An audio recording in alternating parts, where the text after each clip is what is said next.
You've seen the ads, right? You've heard your favorite YouTubers talk about them. VPNs. They're sold to us as this ultimate digital shield, promising you complete privacy and unbreakable security. But what if that's not really the whole story? Let's dig in and find out what they're not telling you. Right off the bat, our source material just drops this bomb. It's a bit snarky, for sure, but it really cuts to the core of a massive misconception. This idea that you can just flip on a commercial VPN and become a completely invisible ghost online, well, for the most part, it's just not true.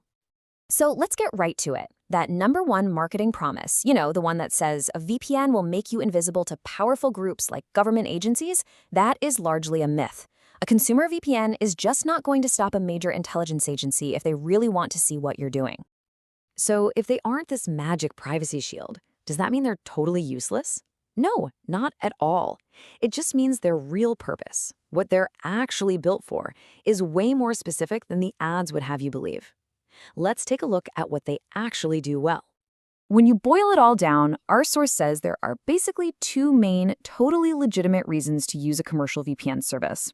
These are the things they actually deliver on, and they're probably a bit more focused than you might think. At its heart, what a VPN does is create something called an encrypted tunnel. Okay? The easiest way to think about it is like a private, armored car for your internet data.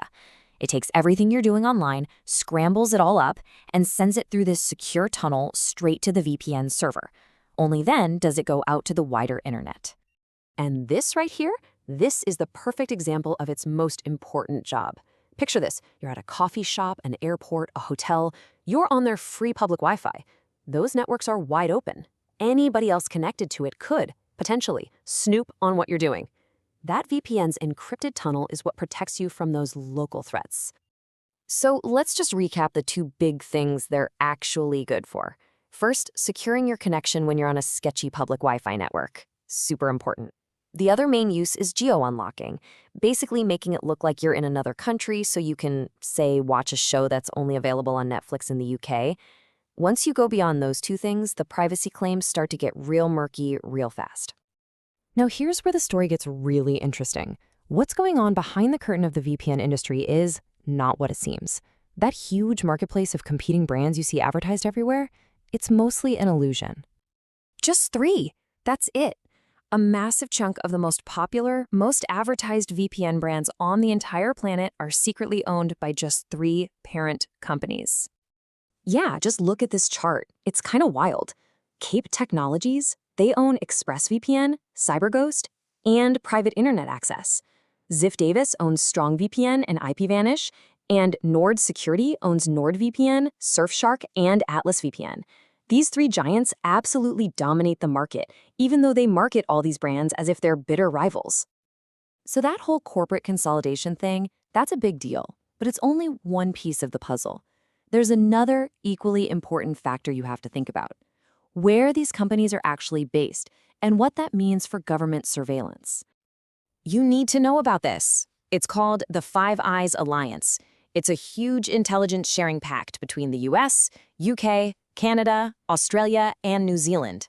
They basically agreed to spy on each other's citizens and share the data. And there's even a wider 14 Eyes group. So if your VPN provider is based in one of those countries, its promise of "we don't keep logs" becomes, well, pretty questionable. Okay, so this is a lot to keep track of, right? The companies, the countries, it's confusing. So to make sense of it all, our source breaks it down with a super simple tier list. It sorts VPNs based on those 2 big things: who owns them and where they're located. All right, first up, we have Tier 1, which our source bluntly calls corporate garbage. And yeah, you're going to recognize these names. It's basically every single brand you see constantly advertised. They're in this tier because they're owned by one of those 3 giant parent companies we just talked about. For someone who's looking for real privacy, that's a huge red flag. Next up, we've got the meh tier. Now, services like TunnelBear and TorGuard have something good going for them. They're independent. That's a plus. The problem? They're based in Five Eyes countries, Canada and the US.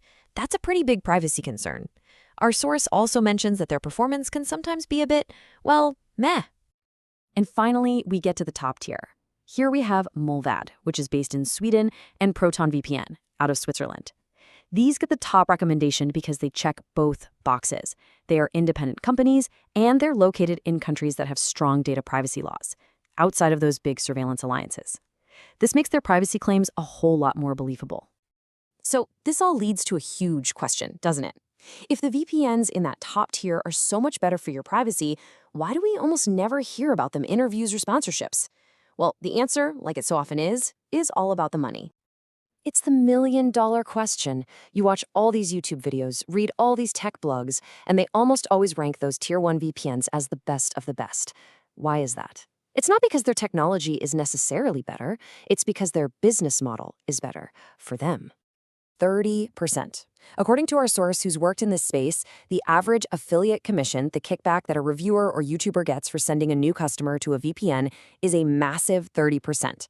That creates a gigantic financial reason to push the big corporate brands, whether they're the best for your privacy or not. It runs the entire marketing machine. And here's the last big idea to chew on. While we're all debating the ins and outs of VPNs for our computers, the real privacy war is being fought on the device that's in your pocket right now. Your smartphone is a data collection machine, transmitting way more personal info than your laptop ever will. A VPN is a useful tool, for sure, but it doesn't even begin to solve that much bigger problem. So now you know. You know about the corporate ownership, the government alliances, and the money machine that drives all those top 5 review lists. The power is back in your hands. This isn't just about picking a service anymore. It's about understanding the entire system. And the real question is, knowing all this, who are you going to trust?